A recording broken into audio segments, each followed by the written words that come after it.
Meeting to order. Okay.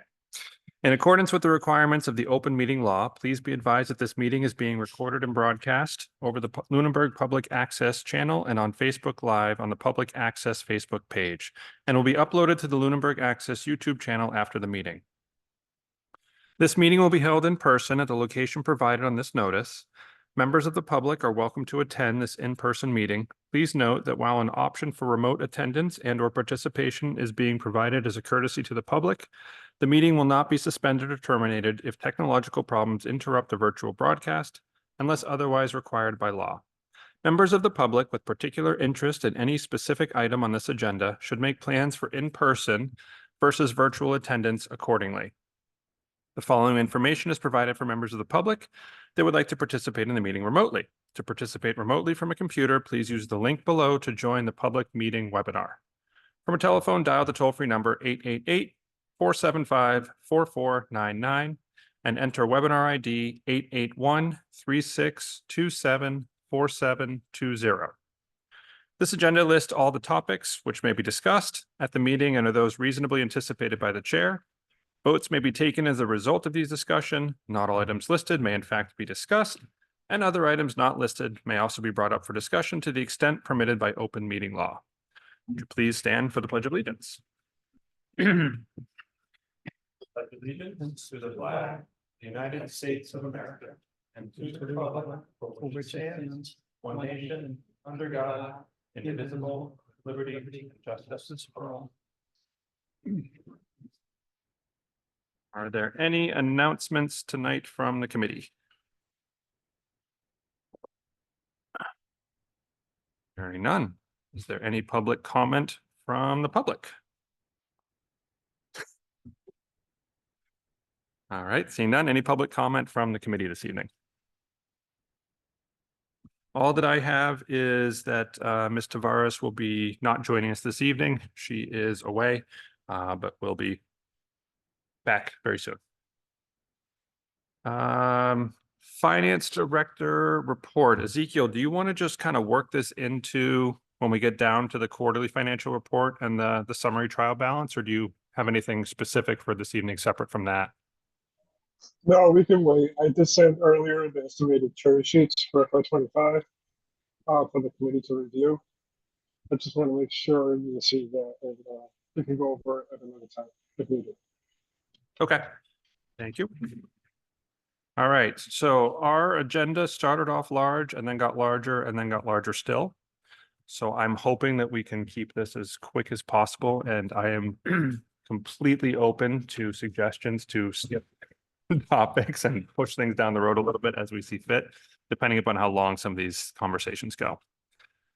But first up, we have a request from the Parks Department for an increase in the recreation director's hours. In order to do that, it's going to take the hours from part-time to full-time.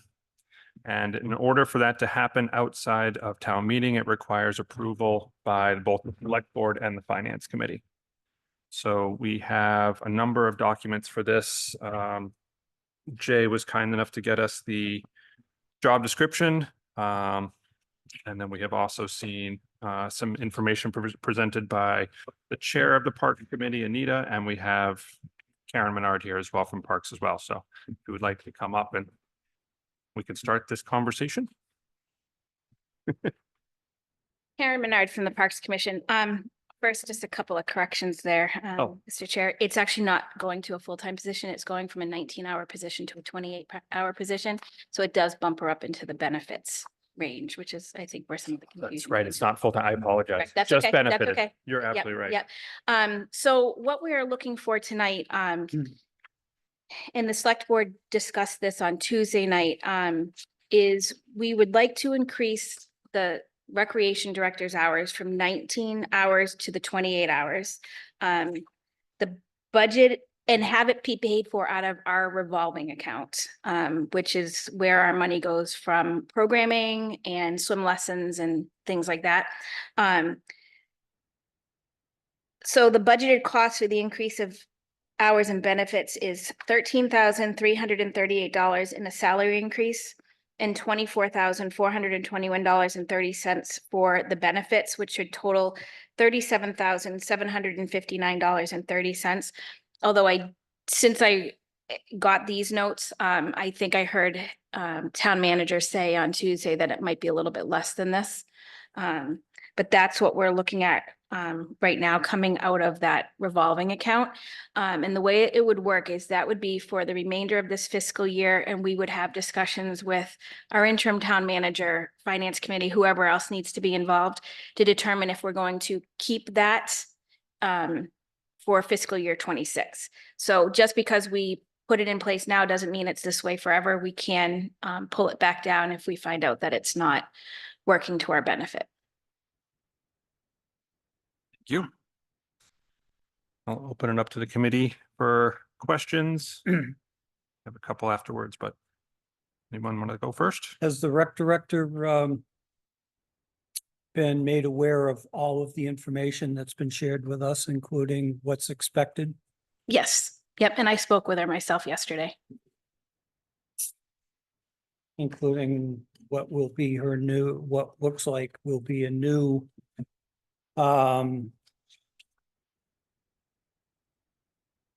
job description, if it goes to everything listed there.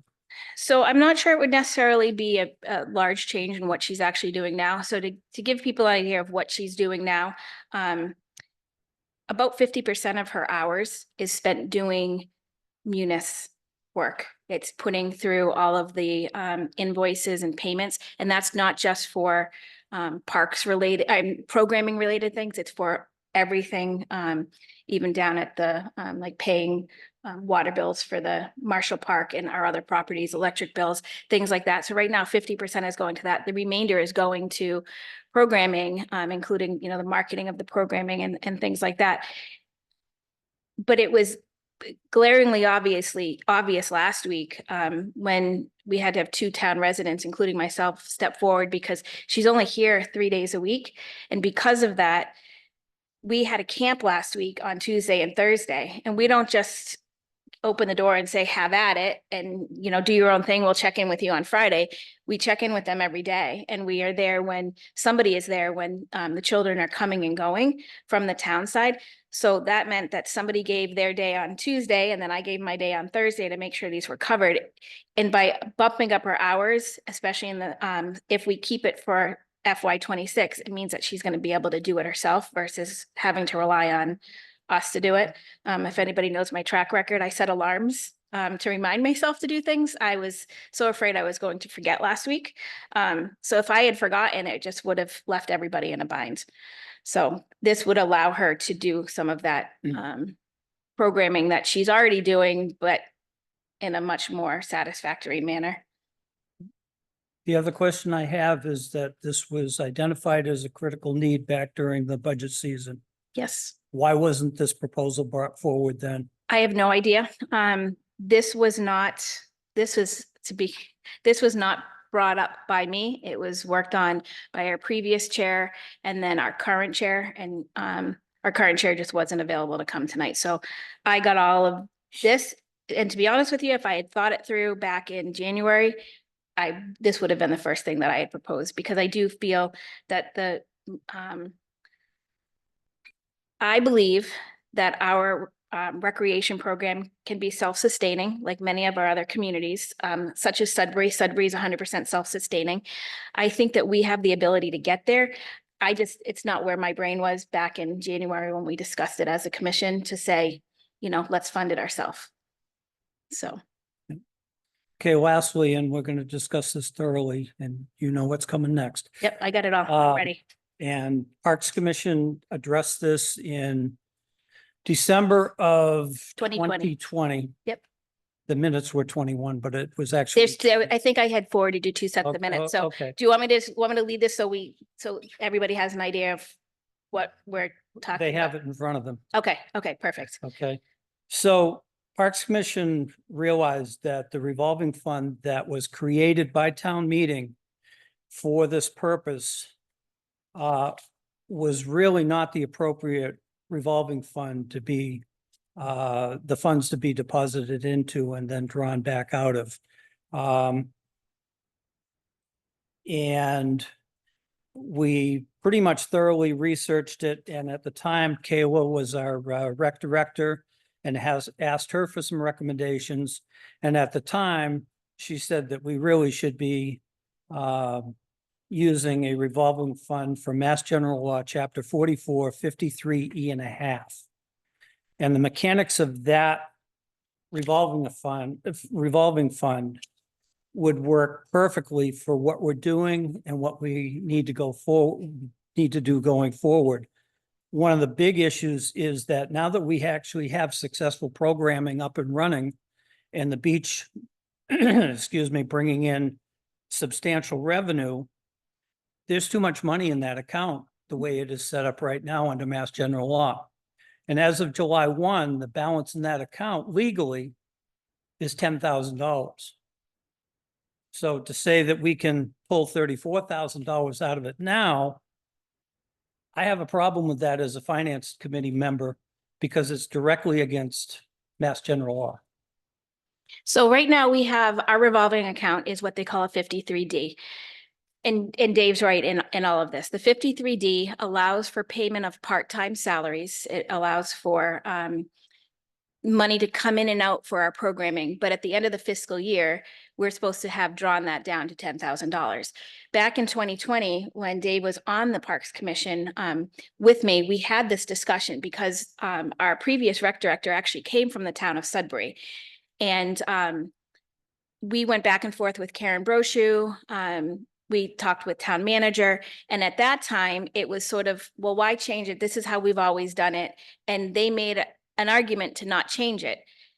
And at the time, for what we were doing, and because they had never forced the withdrawal down to the 10,000, because technically, it's supposed to be moved to the general fund at the end of, If it's over 10,000. if it's over 10,000. And they assured us that that wouldn't happen. Could that happen with a new town manager coming in? Absolutely. Which is why now we're going to have to revisit moving over to the 53E and a half, not 53E, it's 53E and a half. And they make the delineation in there. And I actually met with Ezekiel today and talked to him about some of this. And he was going to reach out to his contacts at the state to see if there's any reason why we shouldn't. And the interesting thing was last night in my effort to sort of familiarize myself again with the 53D versus the 53E and a half, when I put in, Massachusetts Recreation 53D, it came up with a bunch of articles of actually other communities' minutes where other communities are also making that move to the 53E and a half. And I don't remember seeing that back in 2020. I think if I had seen it, because in 2020 I would have been the chair, I probably would have been like, well, if other communities are doing it, we should probably more seriously look at this. But at the time, we just went with what the town accountant said, and, she didn't see any reason to change. But now I think we are definitely seeing a reason to change. So it would be my intention that as a park commission, we'll talk about it at an upcoming meeting, and then probably aim for November town meeting to put it as a warrant article to move it from a 53D to 53E and a half. Because the small nuances in there, and a 53E and a half will allow us to carry a balance. If I may. Yeah. The only difference being that town meeting will have to authorize from one year to the next, just like it does with many of the other revolving accounts. There's another point, but it's fine. We've covered most of it. Okay. And I will say, I'm still on the fence whether I can vote yes or no about this tonight. I want it to happen. I also had a conversation with Angela briefly yesterday, and I said, I 100% support this. And we're at now where we had hoped we'd be 3 or 4 years ago, but we had some false starts in the parks rec area. My question too about the change in scope of her work.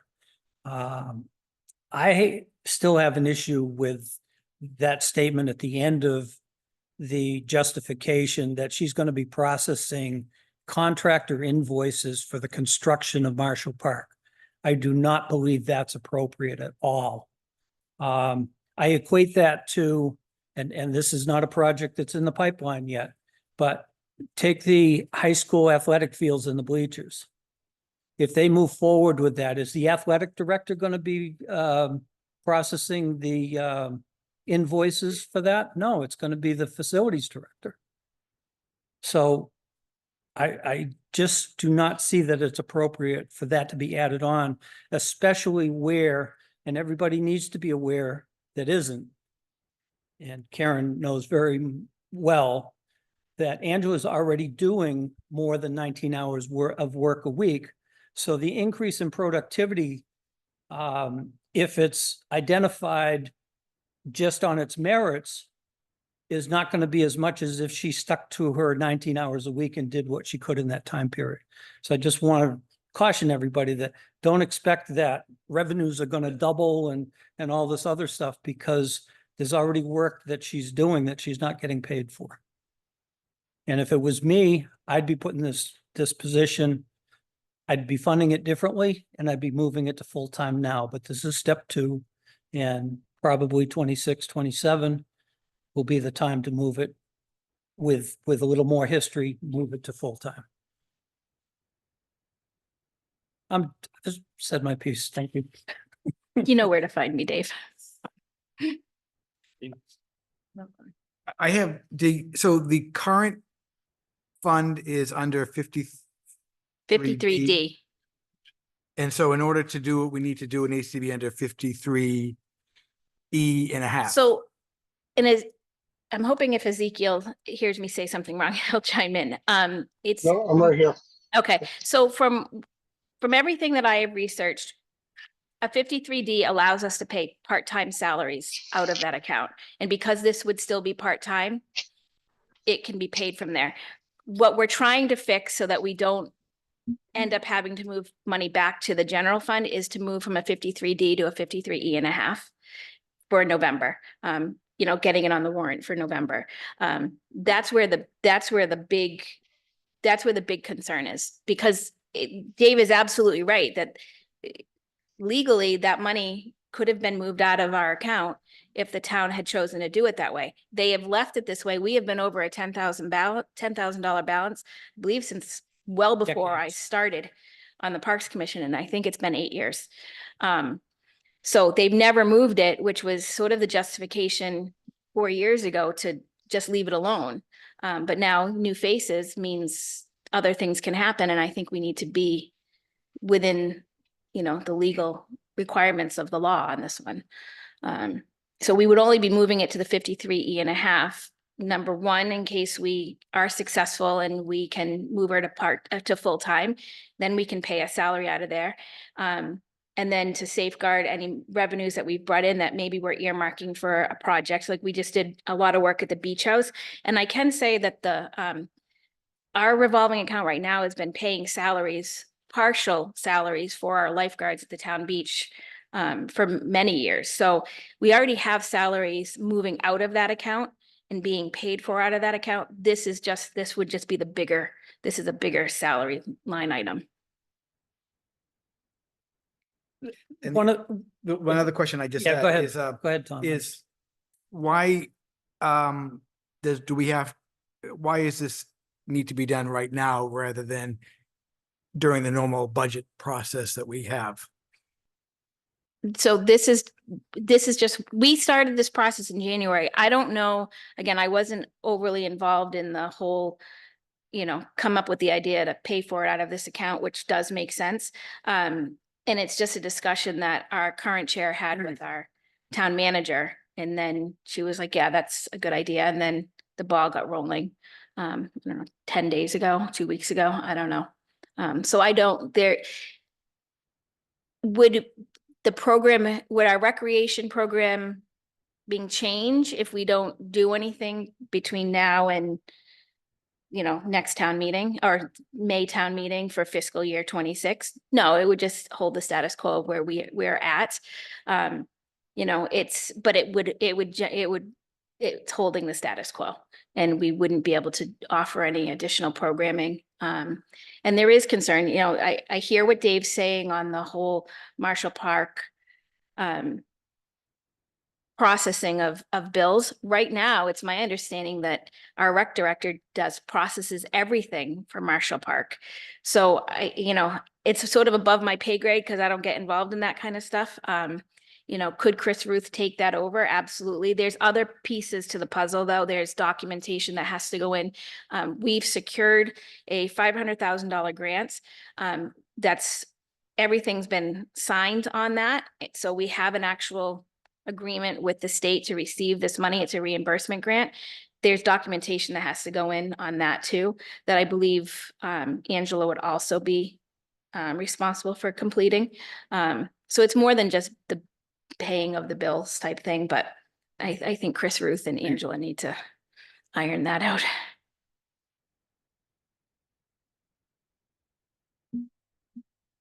I'll let you continue down the table and I'll chime in again later. Yeah, just regarding funding, things are changing, people in the positions are changing. The funding really needs to be done correctly, and just because we did it this way for a long time doesn't mean it should stay that way. And you probably should expect something kind of change, because legally it has to be right. And I support the additional funds to move it to a 28 hours, 23 hours position. Because it sounds like it's needed. But I do have the same concerns as David mentioned regarding the issue with paying the bills for Marshall Park. That's a big multi-million dollar construction project. And I think that's it's also multi-phase project. And I think that's beyond the scope of the rec director. Even if she may be doing something now, the facilities director is the department head, and the rec director falls under the facilities director. Mhm. And I would not support her doing that work. And if that's going to be in the job description, I can't support that being in there. I don't believe it would be added to the job description. That It's in here, sounds like that the extra hours will allow her assistance in processing invoices Yes. that are part of the Marshall Park project. But I don't think it's going to, I guess what I'm saying is I don't believe it's going to, there's pieces of her job description that already include paying of the bills. So I think that this is so above my pay grade in determining who processes what. I don't disagree that the facilities manager should probably be involved in processing these very large bills if we Yes. do come forward with get the full funding for it. But I think that's something that has to be worked out between whoever our town manager is, our facilities director, and then, Yes. Angela or whoever is our rec director would just be following the directive that's given to her. So, Right. And she may be processing bills just because that's the way the process is right now. Before everything came to fruition with Marshall Park. Mhm. But yeah, I don't, I think the rec director had administrative position being related to the rec, events yes, that she handles. So, so noted. I'll make sure that gets passed along. But you're not changing the job rec as part of this, just the hours associated with it. Correct.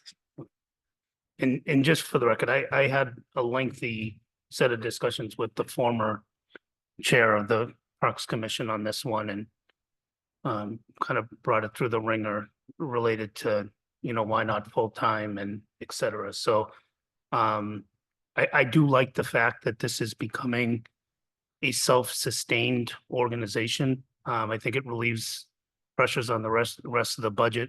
I think it's a model that, perhaps the library should start to use for its own programs, where I think the town pays for most of those programs and they're free, and oftentimes they compete with what Parks and Rec is doing. But I think at this time, and given, the demands that are put on volunteers and others, because this isn't a more hour position, I would